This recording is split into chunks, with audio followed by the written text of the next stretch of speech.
This podcast is a quest for well-being, a quest for a meaningful life through the exploration of fundamental truth.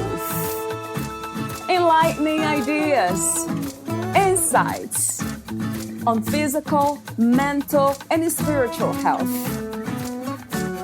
The inspiration is love. The aspiration is to awaken new ways of thinking that can lead us to a new way of being well. Welcome to Body, Mind, and Soul Healing Conversations.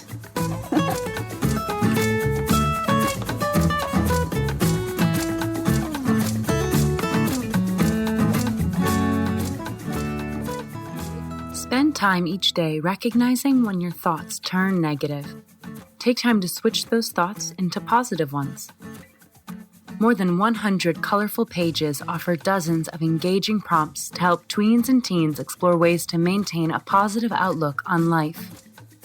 With lots of space to make lists, add pictures, and express their thoughts and feelings, kids can identify positive things about themselves and others while journaling on a variety of fun and meaningful topics. Valeria Teles interviews Christine Boucher, the author of Express Yourself, Joyful Journaling for Kids. Christine is a yoga instructor, wife, mother to 3 kids, and animal lover who lives in Bedford, New Hampshire. Christine has studied yoga and mindfulness for many years. Her writing reflects her belief that each time we take a step towards gratitude, joy, and happiness, that these feelings ripple throughout our world. We can build a happier world one joyful feeling at a time. Meet Christine at ChristineBoucher.com. Here's the interview with Christine Boucher.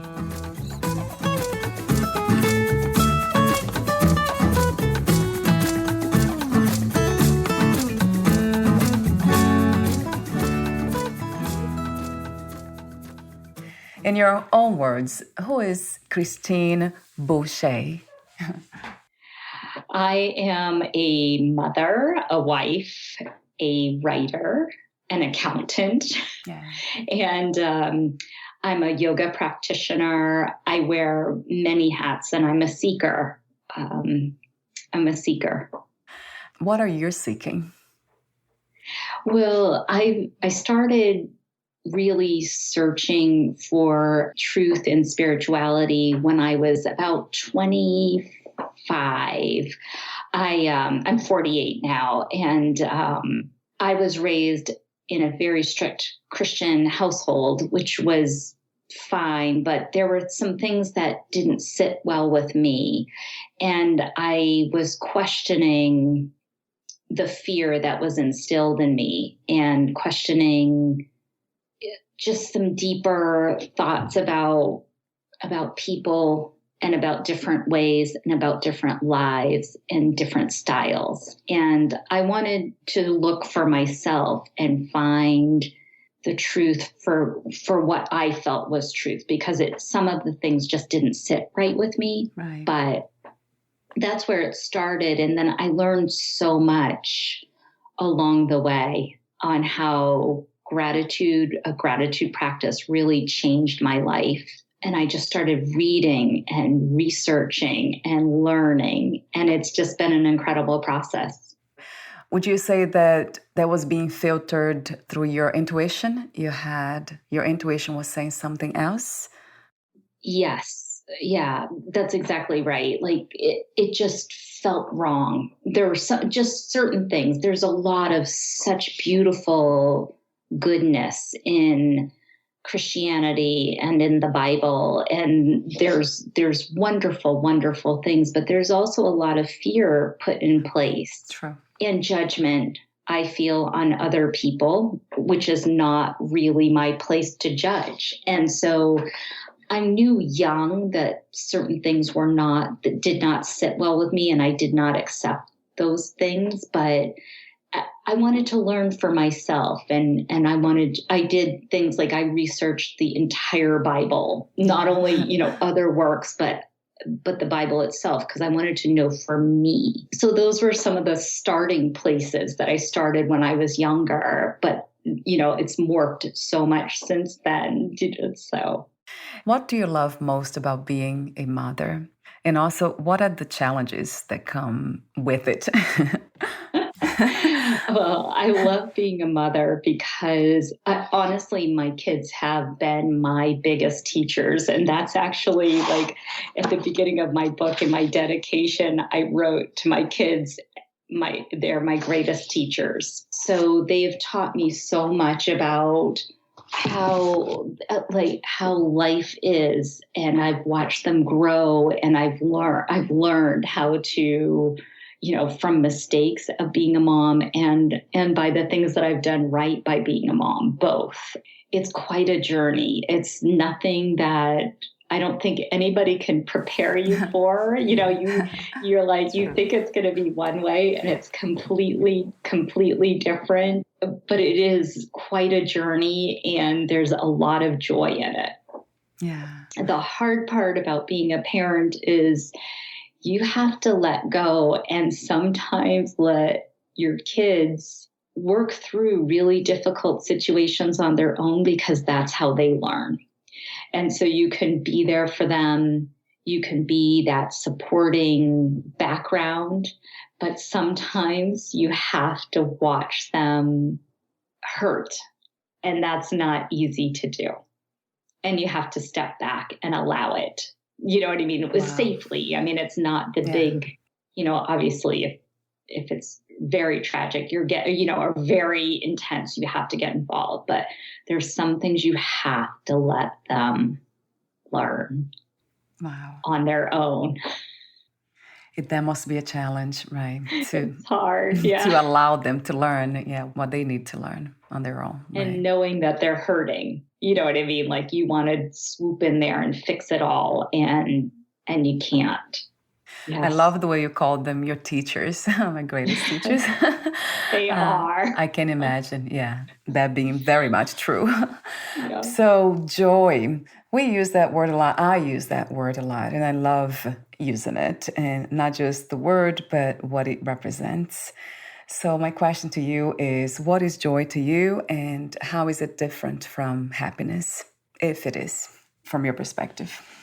From my perspective, joy is one of those deep feelings that can burst out of your chest. Do you know what I mean? Like it is just an emotion that just fills you up. Happiness to me is a state of being. Like you can be happy in just a very monotoned way of life, just walking down the street or, talking to a friend. And joy is laughter and this deep emotion inside of your heart that just feels like it's going to burst, in my opinion. What are some of the greatest misconceptions about happiness and joy? I think the biggest misconception about happiness is that I think people feel like they need to be happy all of the time. Yeah. And that's just not reality. You know what I mean? You can have that underlying happiness, but there are going to be times when you're not feeling happy.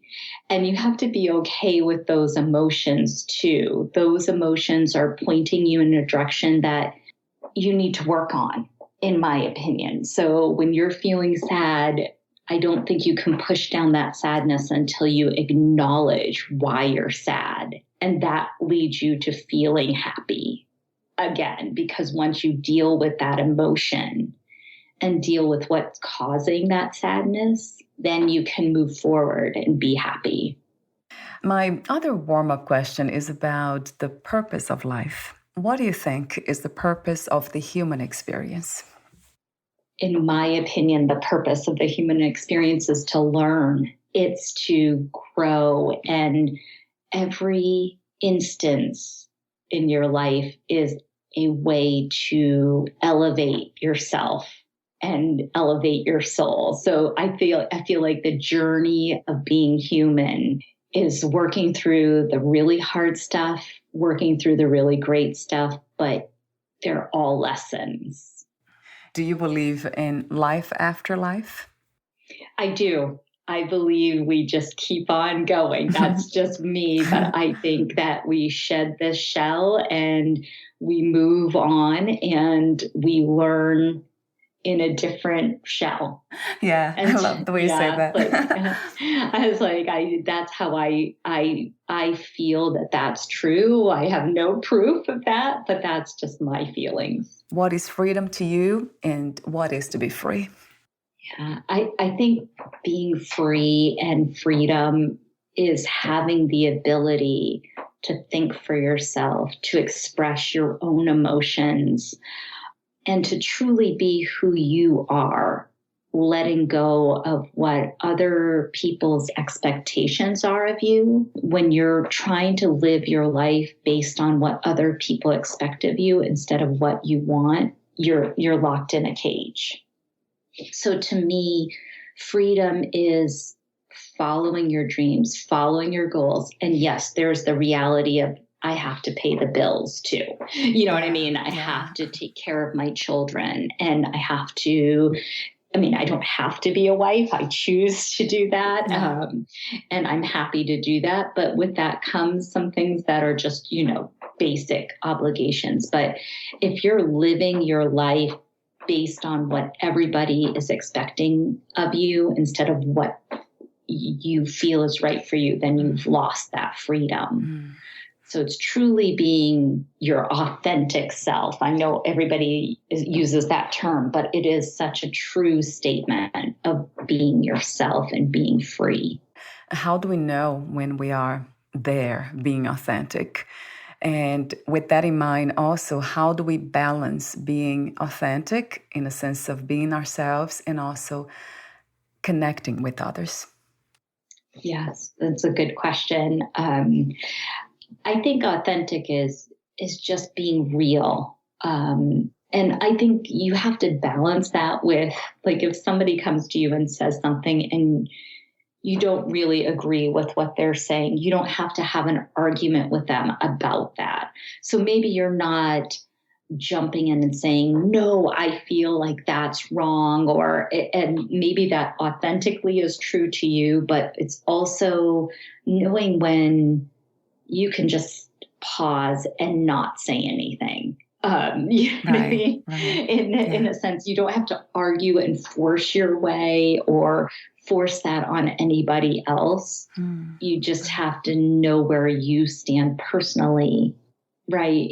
Out in the world. And we're seeing that so much in politics, like people believe different things, and instead of fighting everybody on, no, I think this and I think that, and people just butting heads, it's listening to somebody else and their opinion and kind of breathing through it and saying, well, why do they think that? And listening to, When it comes to forcing, then that's when we know we are not being in that place of authenticity, because we are trying to change others or the opinion of others in a way that cannot happen. Forcing never happens. It never works, right? We know, trying to change others. That's another question I ask about balancing this, not trying to change others, but at the same time doing something that can help others to grow.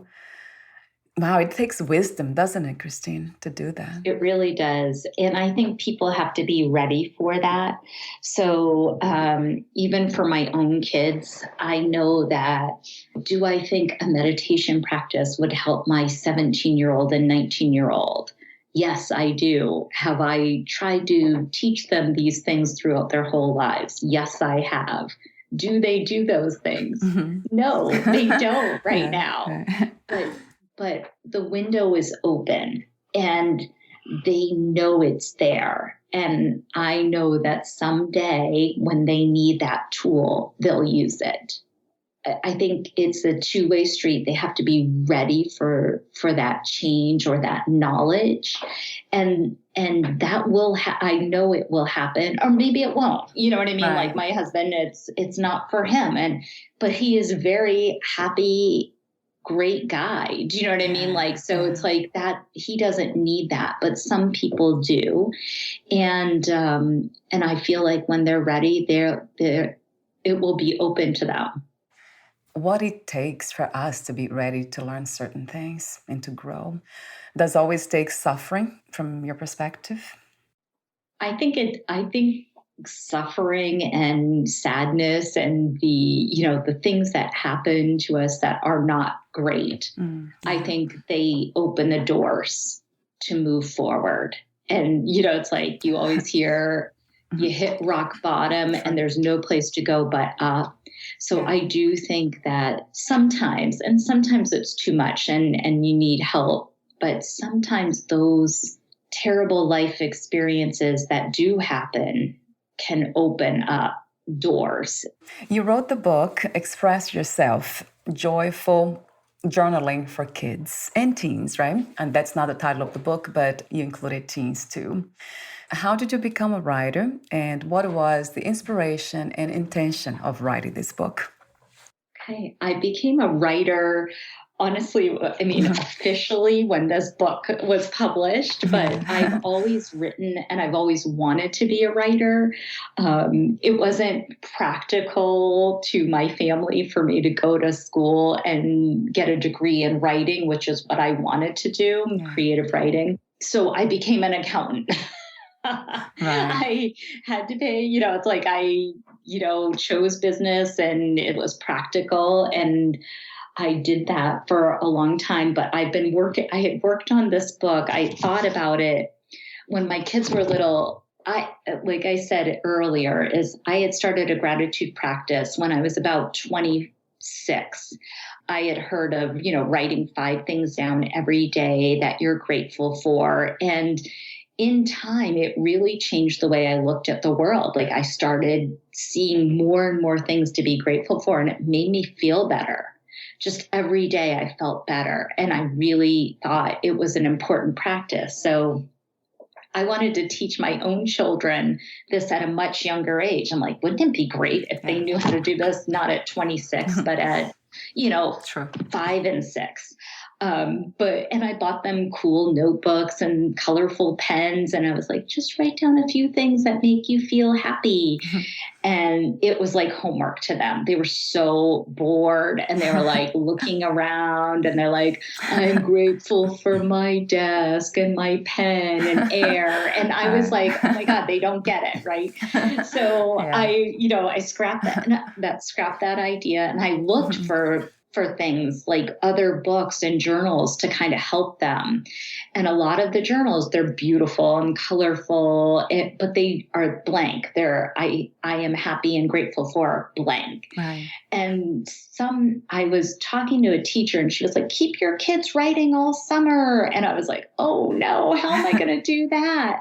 And I thought of this idea of having prompts for them about what to write about. And then I'm like, oh, that's the combination. That's my gratitude. Instead of just expecting them to kind of know, if you prompt them on different ideas, they can pick and choose the things that make them feel happy and they can write just one word. It was like, I called it joyful jots. Just write down a little jot about why this makes you happy. And then the book morphed into dealing with emotions, dealing with sadness, dealing with negativity, basics of law of attraction, goal building, and little vision board projects for them, because I wanted them to know that sometimes you're just not feeling the gratitude, but when you deal with those emotions, it helps you. It just helps you feel better. And so that's how the book started, and it morphed into this much bigger project than just gratitude. Yeah. And I was lucky enough to find a publisher who believed in the project, and Dover Publishing, and they published my book. We talked briefly off record about expressing feelings for boys and girls and how different it is. Talk to me for a moment about that again, Christine, on record this time. Yeah. Well, I have 2 boys and a girl, and I recognize that the boys are not supposed to feel the emotions that they're feeling. Like being sensitive is was not accepted when they were little once they went out into the world. So it was accepted in our home. But if a child, especially a boy, cried or reacted in a way that wasn't manly enough, I would receive a lot of criticism, even as a mom, but they would be rejected from their friends when they acted with emotion, because that was not cool, or that was not what a boy was supposed to do. And I mean, I think it happens with girls too, but not to the level and extent that it happens with boys. Wow. And so they're shut down. Do you know what I mean? From those emotions. Did you find a way of teaching them to be okay with those outputs, the criticism from the outside? Yeah, it was tough to do that because, first of all, they were just trying to be part of their friend group. Yeah. So it made it hard for them. And most of the time, once they went to school, starting in preschool and kindergarten, those were times where I wasn't there.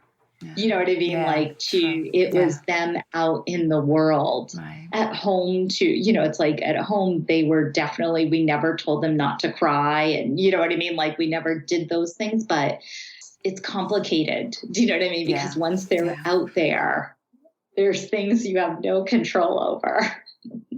Talk to me a little bit more about the methods or the method. What do they do with those negative thoughts? Do they try to replace them, get rid of them, or somehow change them? Yeah. So, negative thoughts, we all talk about it. Don't think negative, think positive. But if you're feeling negative, just saying, okay, I'm great at this thing that I'm not, you're not good at, right? You can't just say, I'm great at school when you're not getting the grades or you're not feeling like you're great at school, right? So what I try to do, and this is, a tool that I've learned, it's a common tool out there, but I don't feel like it's being taught that much to children, is that you make those small little adjustments with your statements instead of saying, and it's the example that I sent you, it's like, instead of saying, I'm really terrible at math, you say, every day I'm getting better at it. Do you know what I mean? Instead of, you can't lie to yourself and truly believe, you can't lie and take yourself out of a negative emotion, but you can move up that, emotional scale of just increments of feeling better. So I'm not great at math right now, but every day I'm working at it and I can see I'm getting a little bit better at a time. And it could just be a minor thing, but you're just trying to turn those negative statements into a more positive statement. Doesn't mean I am perfect at math and I'm so wonderful. Nobody's going to buy that, and your feelings will never let you really believe that. Right. You know what I mean? When you're lying to yourself, you can say anything positive to yourself, but if it doesn't feel right, it's never gonna change, right? So it's like, instead of I'm a horrible artist, I'm creative in many different ways, and there's many different ways to create art. And so it's like just teaching that shift from completely negative to starting to move out of that negative role is what I was trying to do with those pages, just little increments. And then after those increments, you can move further up that, into that positive role, but it has to be genuine and it can't be fake. And I love when you say, too, the pages you sent, there's one that you say, spend time each day recognizing when your thoughts turn negative. So this is the work of awareness, where meditation and mindfulness really works. It's very useful. So talk to me about mindfulness and meditation for kids and teens. Sure. And what I wanted people to, or kids and teens and tweens, like the beginning of my book, the gratitude prompts is really for younger kids. But the further you get in the book, it could be for anybody. You know what I mean? Like right. Even for us, even for us, young at heart. Sure. But the purpose of mindfulness is just to get in touch with that, how you're actually feeling, and then how to move out of those negative feelings. And the meditations just help you center yourself. So the mindful meditation that is in the book is that Buddhist mindfulness meditation. Some people call it the metta meditation. I made it kid-friendly and wanted to explain to them how to use that meditation, because I feel like it's a very centering meditation, because we're actually taught not to even wish good things upon ourselves, because sometimes that's being selfish. That's why I find that meditation so powerful, is because they say, no, you think of yourself first. And you are allowed to wish yourself safety, happiness, healthiness, and peacefulness. And then you can wish that on your friends. And while you may not feel like it's okay, you can wish it on your enemies too, because they need it. And when you set that intention towards them, it allows you to release the anger from yourself. And that's what forgiveness is all about. It's not necessarily for the other person. It's for you, and releasing those negative feelings. So that's my purpose of that, putting that in the book. I wanted kids to learn that at a much younger age. And I had a really hard time with that meditation when I first started it, because I thought it was selfish to wish myself those things. This idea of loving ourselves first, that's so fundamental. But you're right. So many of us have a hard time saying even that we love ourselves. So I'm wondering why too, Christine. Why is that such a challenge for all of us? I was taught you always put yourself last. Oh, yeah. I was taught that. So for me, I wasn't supposed to think those things for myself, only for others first and then myself. But when you live like that, you're just running yourself ragged, and you feel very unhappy.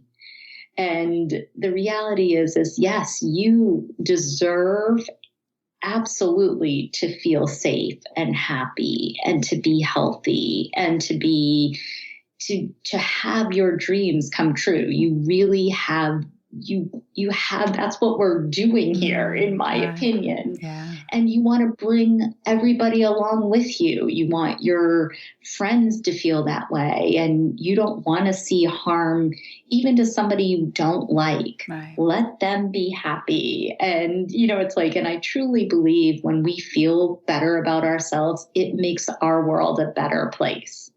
I truly believe that, and that's the basis of my writing. Talk to me about the law of attraction, and how do kids and teens understand that?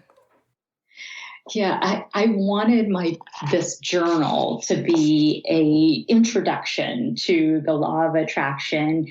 And so what I incorporated in it was about what they wanted. What do you want? Why do you want it? What would it feel like to get it?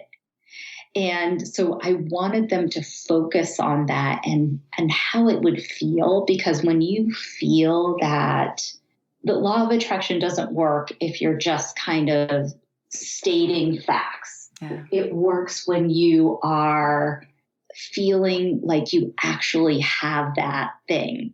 That goal is already achieved. So I really wanted to incorporate a little bit of the feelings of if they reach their goals. So there's I have these goal garden pages and steps they can take to reach their goals.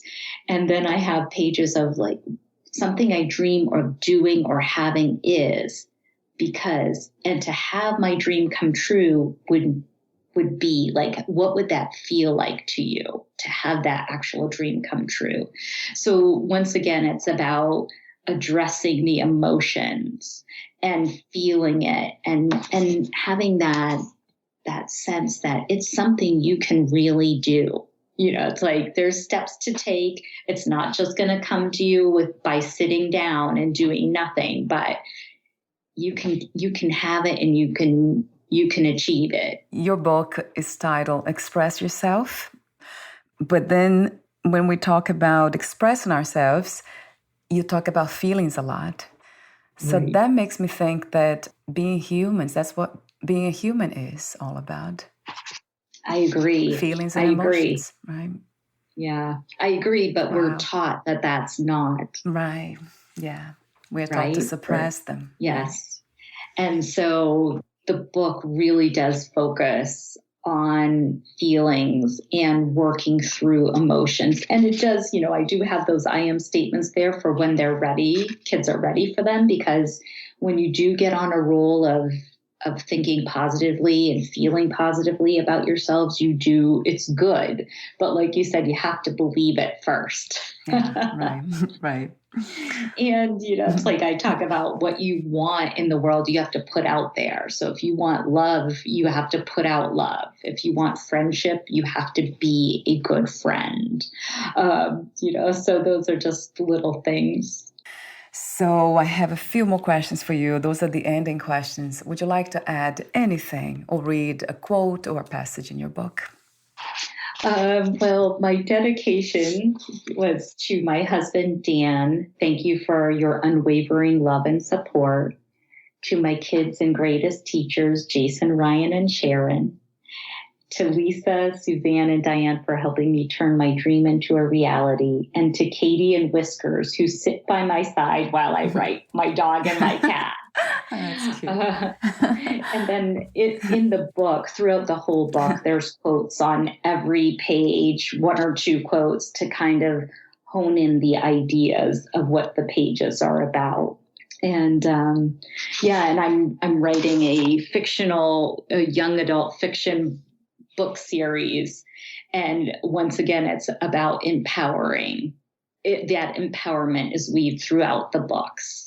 Yes. So I'm just I really want young kids and adults to be able to have that self-empowerment, because I feel like our kids are inundated with so much negativity, right. From social media or seeing their friends. They see everything their friends are doing without them. So if their friends go get ice cream and didn't ask them, they are seeing it all of the time.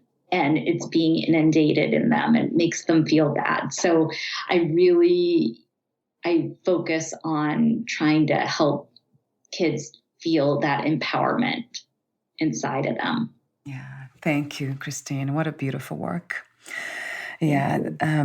Just in the fact that you are addressing children and teenagers, it makes it even more amazing. I'm trying to do it earlier so that they don't have the hard times that they still have to work through it. This is not going to go away, but maybe introducing tools that can help them, throughout that time. That's my goal. Success. How do you define success these days? What is to be successful to you? I think there is so many levels of success. And I think, have you ever heard of that? Like that you have these glass balls in life that are your friends, your family, your health. And, so those are your main goals.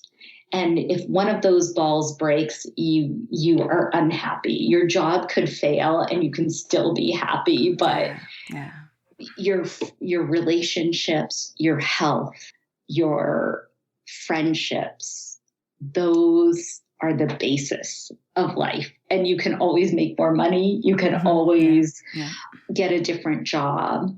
But when you hurt those around you because you're trying to work to make more money and you ignore all of those special things in your life, you can't get those things back once they're really ruined. I try to focus on my husband, my kids, our health. And then success can come. And then, of course, my writing, it's my passion. I'm passionate about it. I write every day. And then I do my accounting work. Do you know what I mean? Yeah. Yes. Wow. Which is fine too. But it's, it's like if I have, it's like, so we're just doing the best we can, but not dropping those majorly important balls of our family, our friends, and being compassionate and kind to others. Those are things you can't compromise. And then you're successful. Yeah. If you knew you would die soon, meaning losing the body, would you make any change in your life or do anything in a different way? Not right now. I would write more. I would really spend more time on my writing. I get up at 4:50. I do yoga and meditation, and then I write. And then I'm off to the races with the kids and my other job. But I would definitely write more and make sure it got out there faster. Do you know what I mean? But the reality of college bills and children, but that's what I would focus on. Interesting to hear, because I connect writing to the soul's desire, or the heart speaking, and also healing. So that's interesting that you say that. Yeah, it's we've had some friends pass away recently, and I was like, I've got to get this out. I have to do it now. And I've really done it. Like I got I started a fictional book at the same time as this journal, and I have it. It's being edited right now and ready. It's ready to send out to agents, but that's my ultimate mission. I guess you would say, that's the goal. That's the main goal of what I need to get accomplished before I leave this body. So my last question is, what are 3 things about life you know for sure as of this moment? Well, I know for sure that the most important thing is your relationships, your connections with your husband, your children, and friendships. There's nothing more special than those when they're in a good place. So taking care of those relationships are so important. That the second one is that you need to have a good relationship with your inner self and really connect with that part of you that can be ignored, so that you can really be who you want to be and who you need to be. But if you're not connected to yourself, you'll never get a good connection with others. So a true sound connection with yourself, a true sound connection with others. And thirdly, I think that when others feel better about themselves, including ourselves, when we feel better about ourselves, our world becomes a better place because you're kinder to others, and that spreads throughout our world. Thank you for the way you express that wisdom, your beautiful, authentic presence, your work, and everything else in between, Christine. Thank you. Thank you for your work. It's amazing. Oh, I love doing this, having this conversation. The soul, right? Tell. Yeah. Yes, I can tell. That's interesting. Where can we find more information about you, your books, products, services, and future projects? Thank you. You can look up my website as ChristineBoucher.com.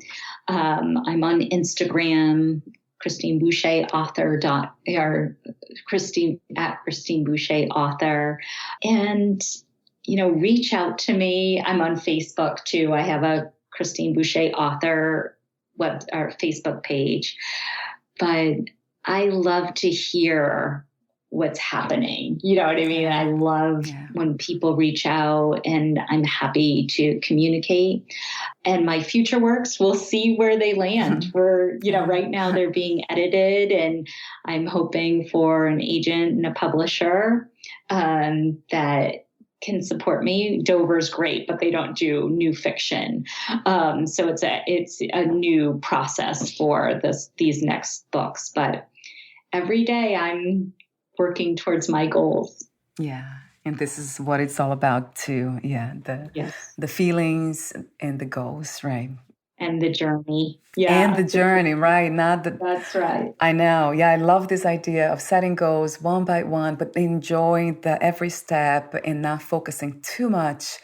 Although it's a challenge too, right? Not to focus on the destination, getting somewhere.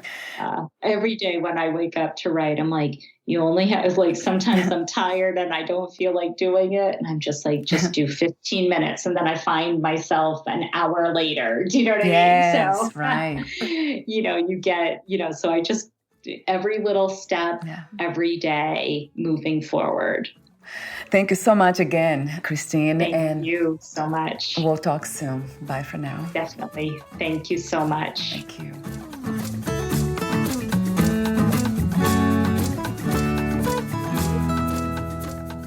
Thank you for listening. To learn more about Christine Boucher and her work, please visit christineboucher.com.